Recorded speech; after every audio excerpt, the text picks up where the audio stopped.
Hi, it's Vanessa Ugatti, the True Worth expert here, and I'm also author of Amazon bestseller True Worth.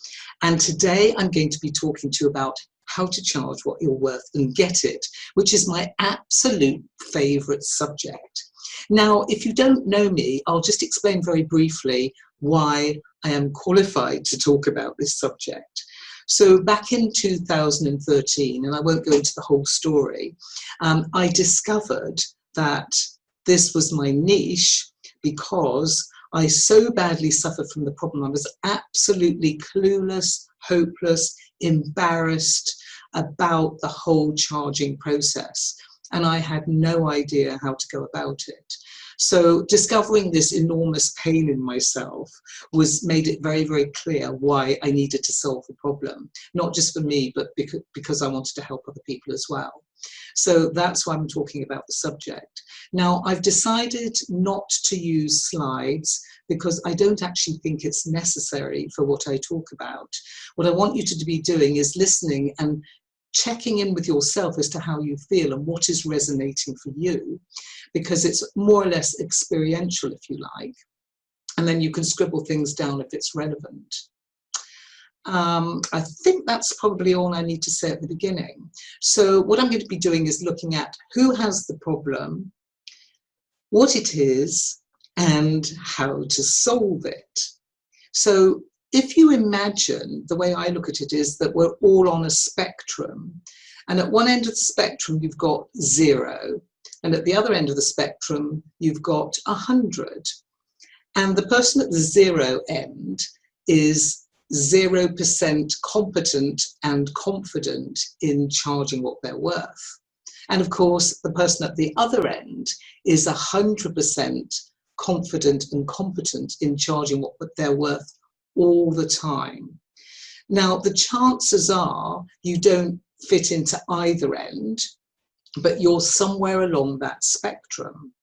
Now, the other thing to consider about this spectrum is that it probably will vary, not only on a minute-by-minute basis, or at least a day-by-day basis, but also depending on who you're talking to, because you might feel more confident talking to some people and less confident talking to others. So I would suggest that you draw yourself a line if you've got a piece of paper, or if not, do it afterwards, and plot where you think you are. Now, don't spend ages trying to think about it. Go more with a gut reaction, because those gut reactions, that intuition, is likely to be the correct answer for you. And as I said, depending on who you might be thinking about client-wise or prospect-wise, you might pitch yourself in a different place on that line. So I was at 0 many years ago. I'm pretty sure I was there. And now, I wouldn't say 100%, because I think that'd be incredibly arrogant. There are always times when one can think, oh, I'm not entirely sure. But I'm up there in the sort of 80s, I would say. That would be where I'd place myself. If you're as high as the 80s, then you're doing really, really well. So who has this problem? Pretty well everybody, because it's human behavior, as I've just described. But the people who have it really badly fit a profile amazingly. And this is a profile that I've discovered. It's not one of the personality measures that people normally use. And they are always really good at what they do, very conscientious, people pleasers, perfectionists, sensitives, and pretty self-aware. And there might be something else I've missed out, but that's a good 6 characteristics. And of course, perfectionism and people-pleasing and conscientiousness, I should say, tend to go together. Now, people-pleasing and perfectionism are really, really commonplace characteristics. I didn't know that until I started doing this work. They are really, really commonplace. And those people are also really, really lovely people.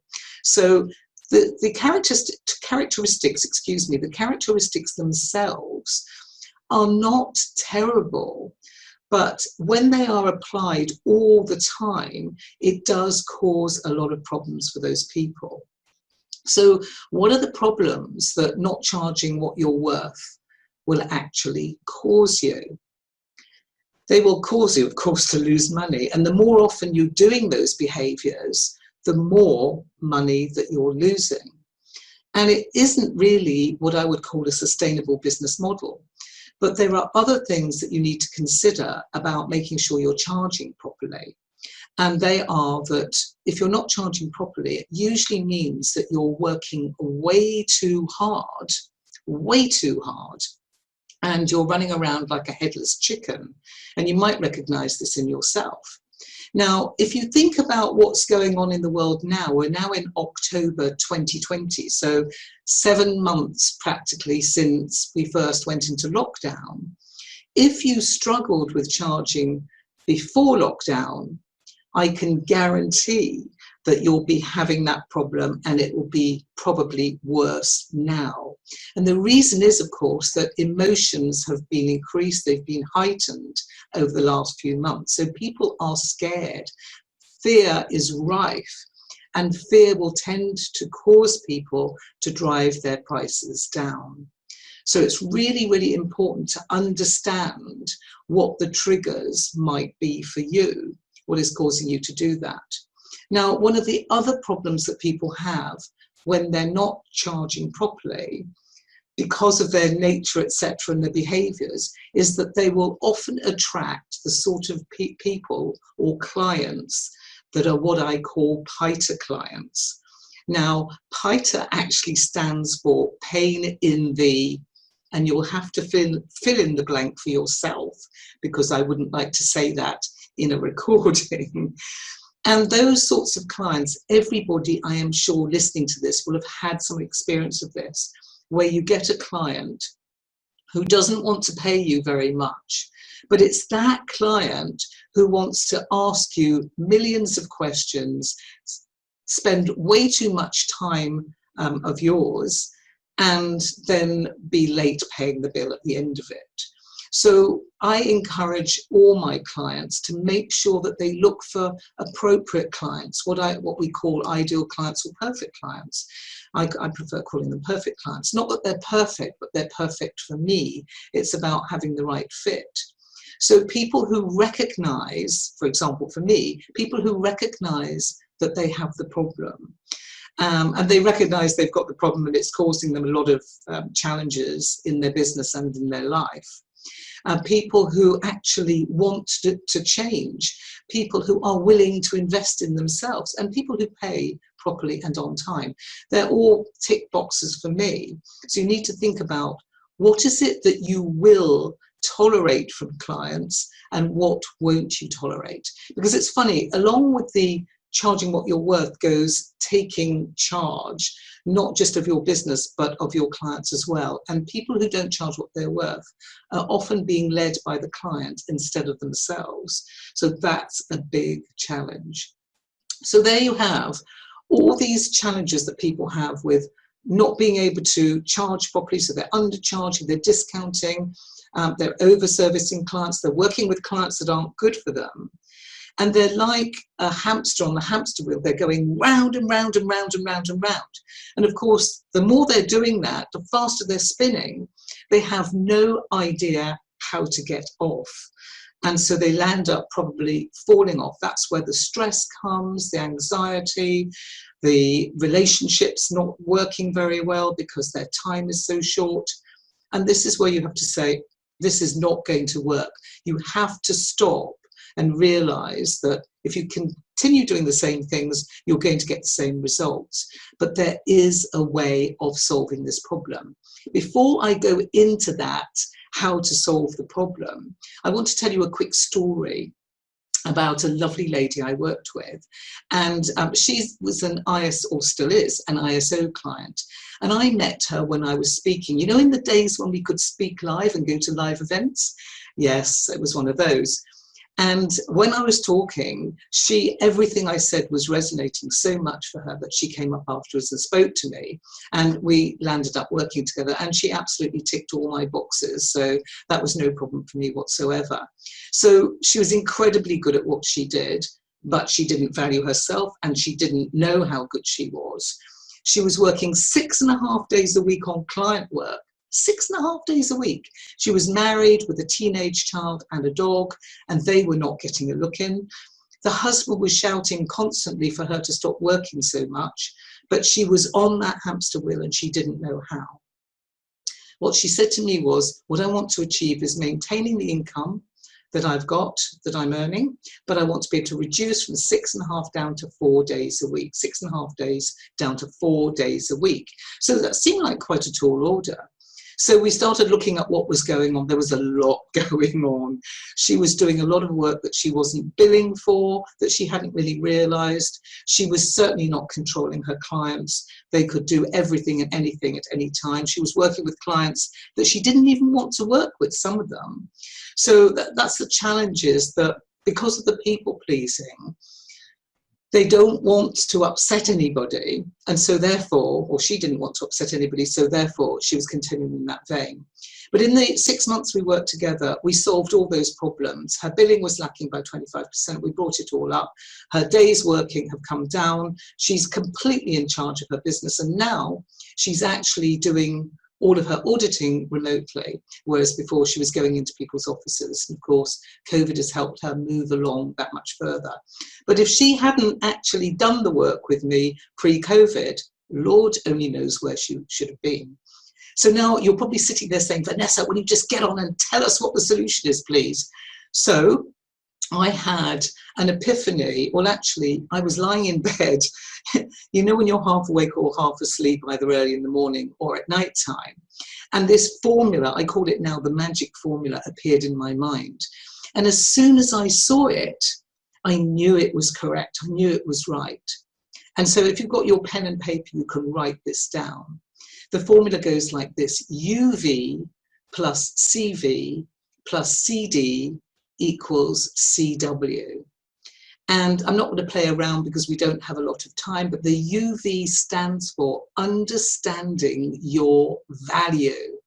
And understanding your value is absolutely the foundation and the key to being able to charge what you're worth. Because if you don't understand your value, what happens is you're thinking about price, you're focused on price, and you get scared. And because you don't understand your value and you focus on price, in a way you're projecting that onto your clients, so that's where they're coming from. So you have to learn how to understand your value. So to give you a clue, I need to just check what the time is.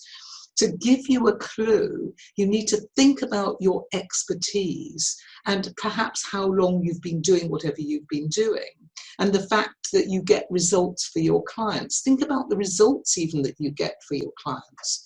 And of course, if you get fantastic results for your clients, it's not just by magic, it's because you've put the work in before. You've got the qualifications or the experience to be able to do that. So I think it's good to get together with somebody else and for you to brainstorm each other's value, because your value is unconscious. And because it's unconscious, or your expertise, same thing, is unconscious. And because it's unconscious, you don't consciously think about it. So when you do something of your expertise, to you it's easy because you've been doing it a long time. So I liken this to driving a car. So if you've been driving a car for a number of years, everybody in the world will have had the following experience. You get in your car, you go on a journey. It's one that you've done many times before. You get to your destination and you've completely forgotten the journey. You don't have any memory of it. That's because your unconscious mind was driving for you. So you were called unconsciously competent in driving. And it's the same thing with your expertise. And we absolutely have to have the unconscious mind. It does loads of stuff for us, but it also causes a problem, because at the moment you're unconsciously competent, what it means is that you devalue what you're doing. And so you can work out for yourself why you can then go into that cycle of undercharging, underestimating, discounting, and over-servicing clients. So they are patterns of behavior. Move yourself out of price consciousness into value consciousness, and you can then set off a whole new way of operating. So the CV part of the equation, you're probably thinking, what does that mean now? Maybe you can even guess.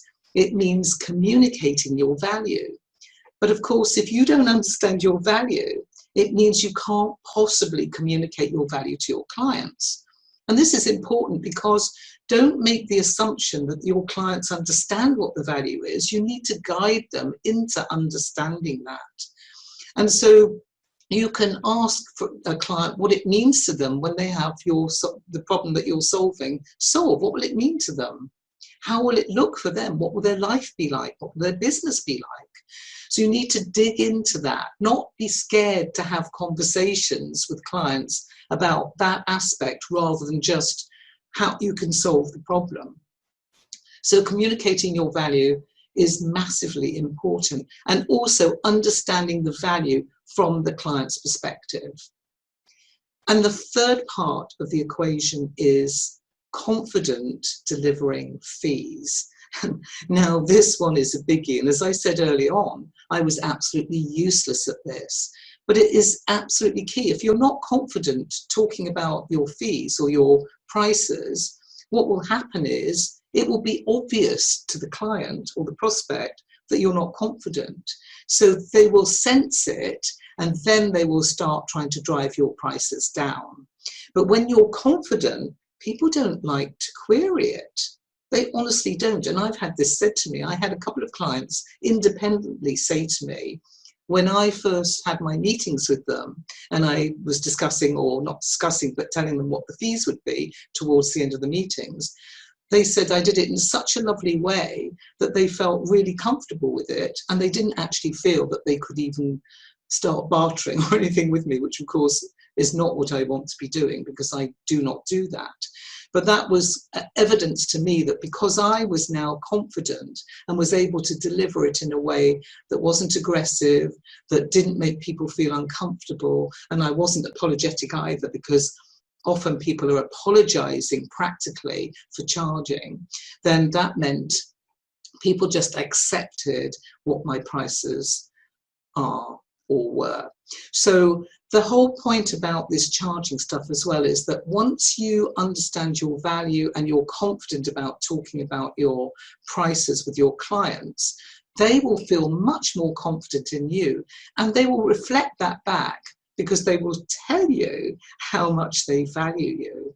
So do not be swayed into thinking, because we're going through this challenging time, that the only solution you have is to discount your prices, because all you're doing is driving prices down, not just for you, but also within your profession or your marketplace.